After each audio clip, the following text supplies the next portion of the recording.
Hey everyone, David C. Anderson here, coming at you from the Knife Center, and SHOT Show 2024 is in the books. We saw a lot of great new knife releases from all of our favorite brands, and I'm here to tell you the best one from each of the ones that we visited. So let's check them out.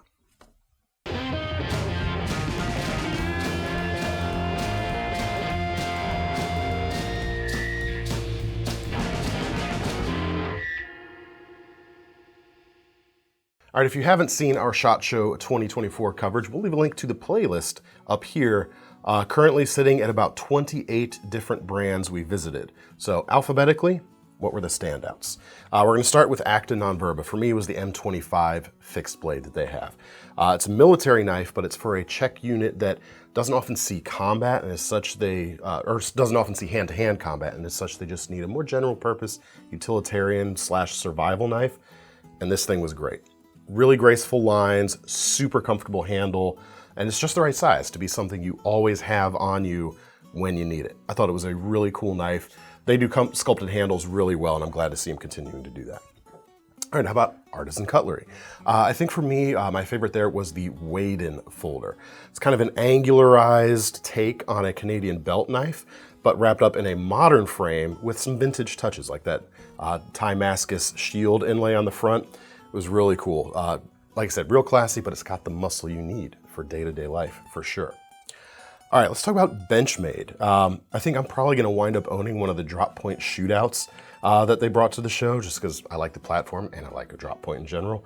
But I think the 710 was definitely the standout from the show. Not only because it's the 25th anniversary of that knife, which is the knife that introduced the world to the Axis lock, they're also not sitting still with it. It's updated on the outside and on the inside. New springs for the Axis lock. They tested to over 1 million cycles, they say. A flat spring as opposed to just a simple wire, simple bent wire. Should be a lot stronger and should be something we'll see proliferating across the lineup, or at least on new models that they come out with. Should be pretty cool. All right, Bestech. A lot of great stuff, but for me, the button lock Swordfish is the one I'm most excited about. That knife has always been a great value, being a large blade, about 4 inches, and yet priced about the same as the smaller flippers in their lineup. And the button lock is just gonna make it even better. Price should be about the same, and there should be a Knife Center exclusive very soon on the horizon, actually. Coming very soon. Next few weeks, I think. Don't hold me to that, though. Great knife, nice and slim, easy to carry. Now with button lock action, that's a winner. All right, Boker. I think for me, the Barlow, with no vowels, BRLW is the name of the knife, kind of continues what they started to do last year in a way, or really started to push last year, in that it's a Zolling Germany made Boker, not one of their imports, even though it's imported here to the States, if it is from Germany, but you know what I mean. Kind of updating what the Zolling stuff is known for. You know, classic slip joints and fixed blades for a long time, certainly, but now fully modern stuff. And this Barlow was really cool.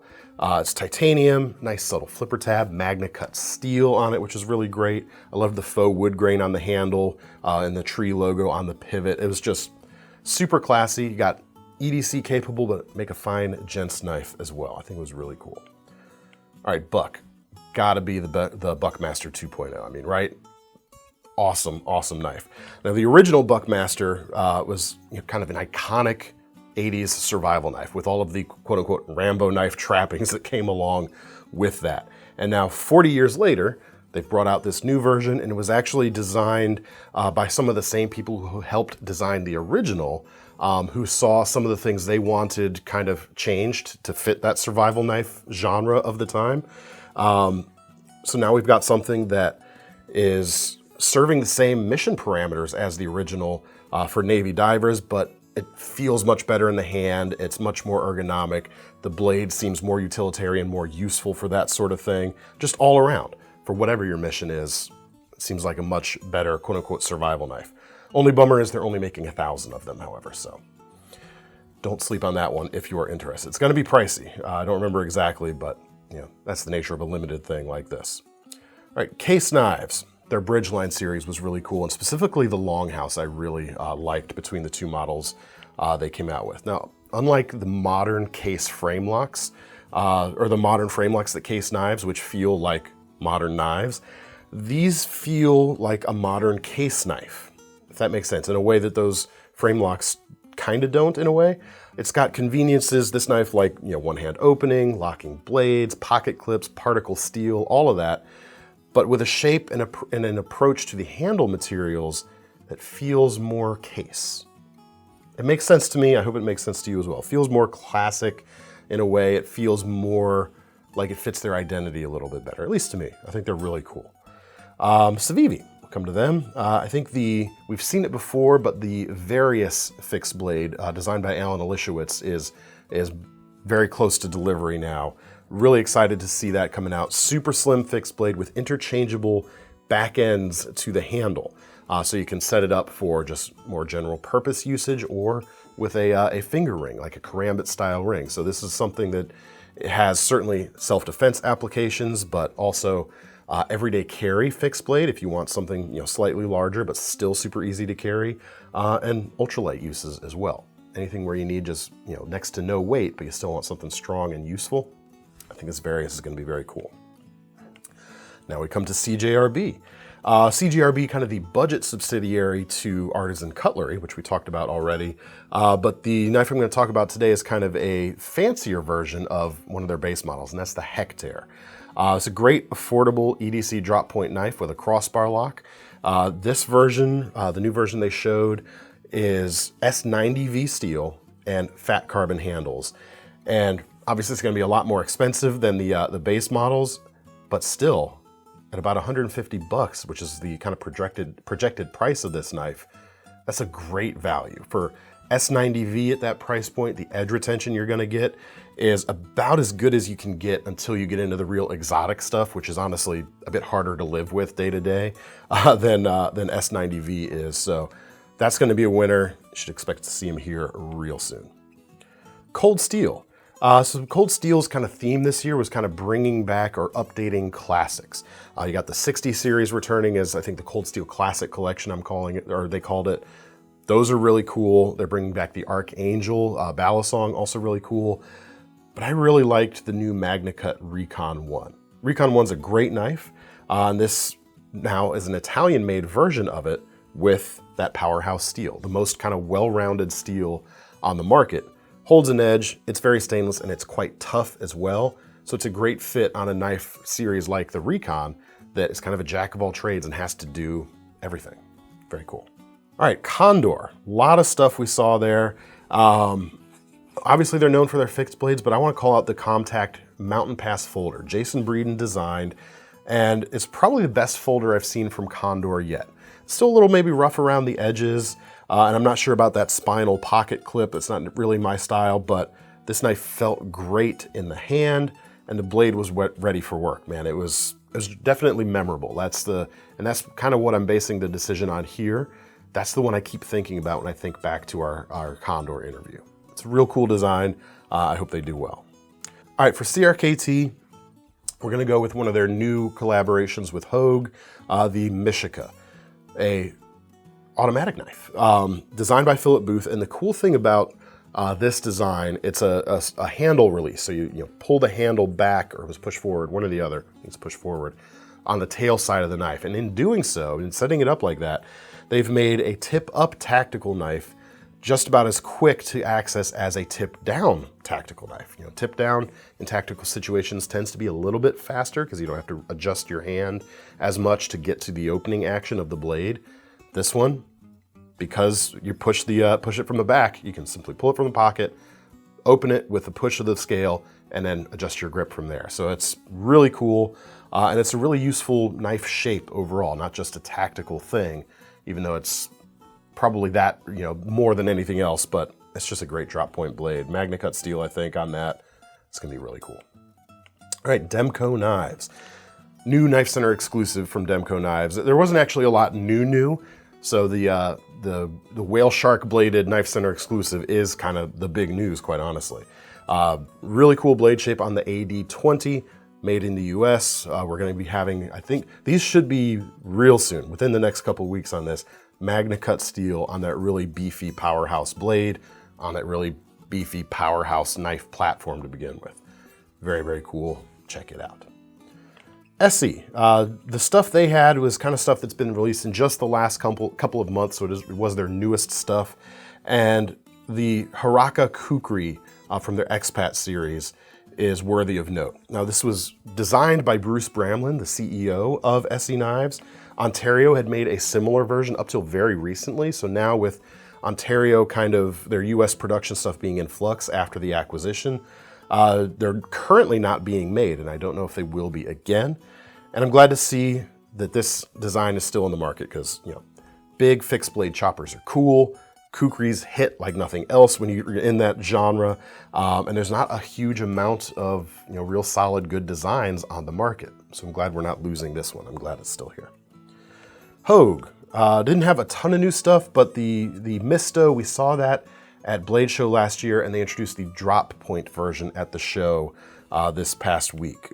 Titanium handle, crossbar lock, one of the smoothest crossbar locks in the business, just silky smooth and great operation. The drop point just feels a little more right to me personally. MagnaCut steel. Yeah, it's gonna be very cool, and we should be seeing those. Actually, I think we might have those in stock already. Check out the links below to confirm or deny. All right, Kansept. I've been pronouncing their name wrong this whole time. I'm gonna go with the Havørn on this one.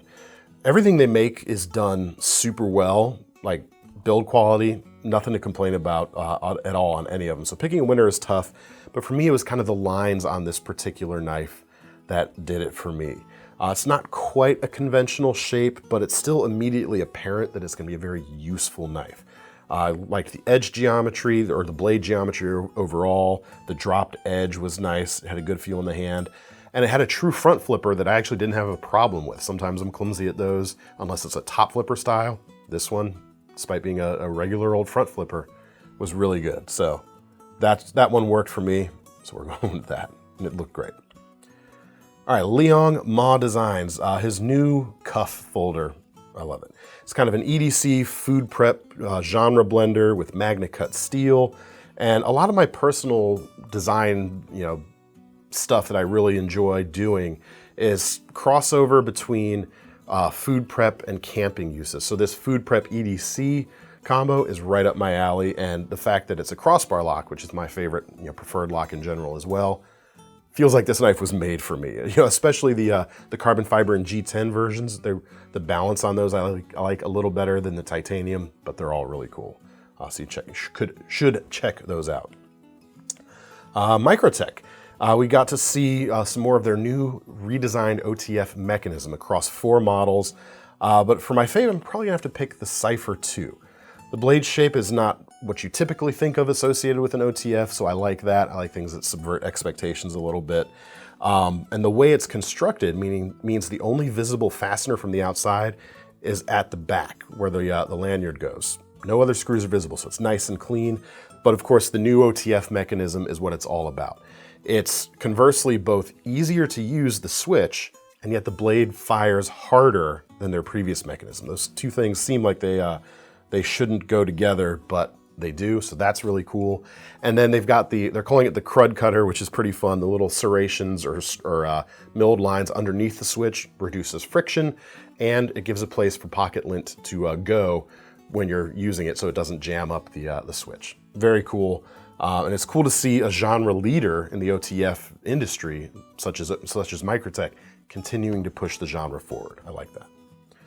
All right, now we come to MKM, and I gotta give this one, quite honestly, to myself. And I know that's a little biased, but the Pocket Tango fixed blade that I designed has now been unveiled, and it's real cool. It was a real cool project to be involved with. We should be seeing those within the next couple of months. 2 blades, you've got the Pocket Nesmuck style and the Pocket Lamb's Foot, not a reverse Tonto, Thomas. Disagree. With MKM's absolutely fantastic pocket sheath system with the magnetic flap.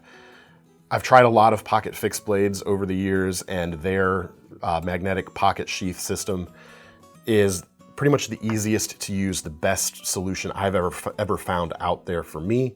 So I'm thrilled to be involved with them and thrilled to be able to use that sheath on a design that I'm really, really proud of. So check them out.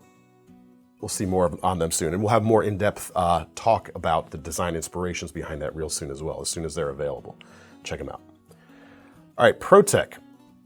I'm personally excited about the manual versions of the TR3 that are coming out. I'm probably gonna have to wind up owning one of those myself, but it's all about that Sinkevich Prototype, currently unnamed, that they showed at the show. Currently, it's like there's only 2 in existence. One that they were showing to people, and the other one was in Dave's pocket, Dave Wattenberg's pocket. It's absolutely killer, man. It looked stunning, and it's something that looks completely fresh and new for the ProTech lineup, and yet still has that ProTech attitude, that ProTech DNA as well. Really cool. Excited for those to come out. QSP now. The Vault. That was my favorite easily.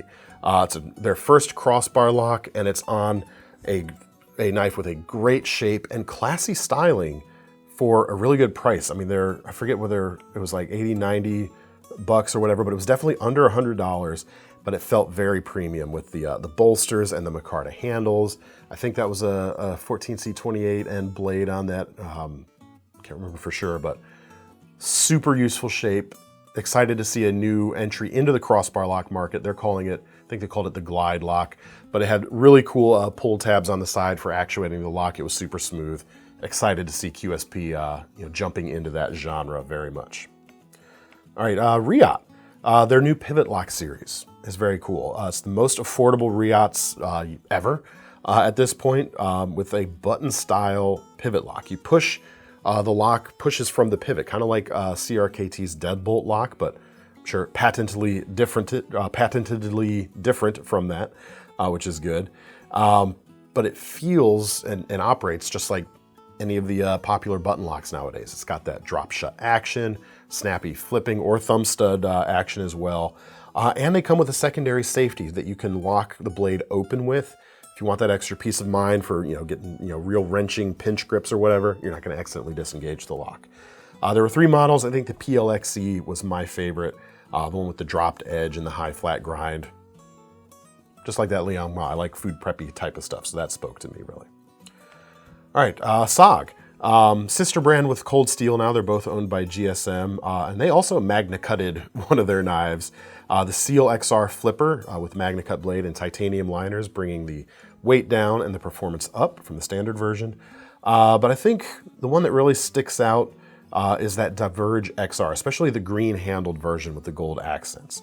It's probably not going to be, well, actually, I don't know what the prices are going to be on them, but you got a thin, slicey cleaver-esque blade, D2 steel, aluminum handles, and a bit of something different, a bit of a chance on the design. So applaud them for that. That's going to be cool. Spartan. They did have a new Harsey fixed blade that was nice, but the Spartan Nemec folder is what I'm going to go with for a few reasons. It's kind of a new genre of everyday carry style for Spartan, as opposed to their US made frame locks that they do, or some of the imported stuff. It's got that executive styling, less military, more directly aimed at the EDC market. Titanium or carbon fiber handles, S35VN.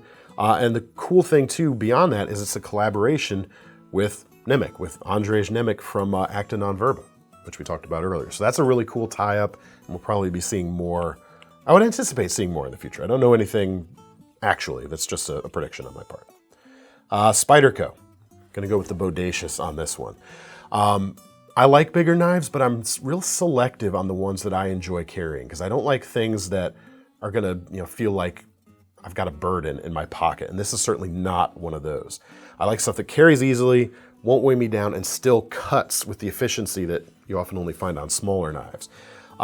This knife has it, and comparisons with the Shaman in Spyderco's lineup are gonna be inevitable.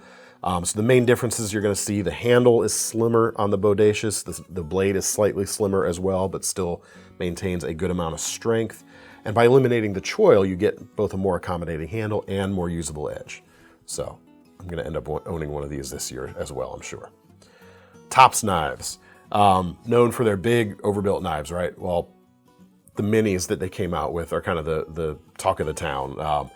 They're just cool, they're fun, but they're not quite novelties either. They're still useful knives. And for me, the Mini Frog Market Special especially has got my name written all over it, especially if they come out with a pocket sheath for that. slicey, handy, just plain cool. You'll probably end up owning one of those as well too. Yuko, first knives we've ever will be carrying from Yuko. They're obviously known for their fire starting gear and candles more than anything else. In fact, I own some of their gear myself.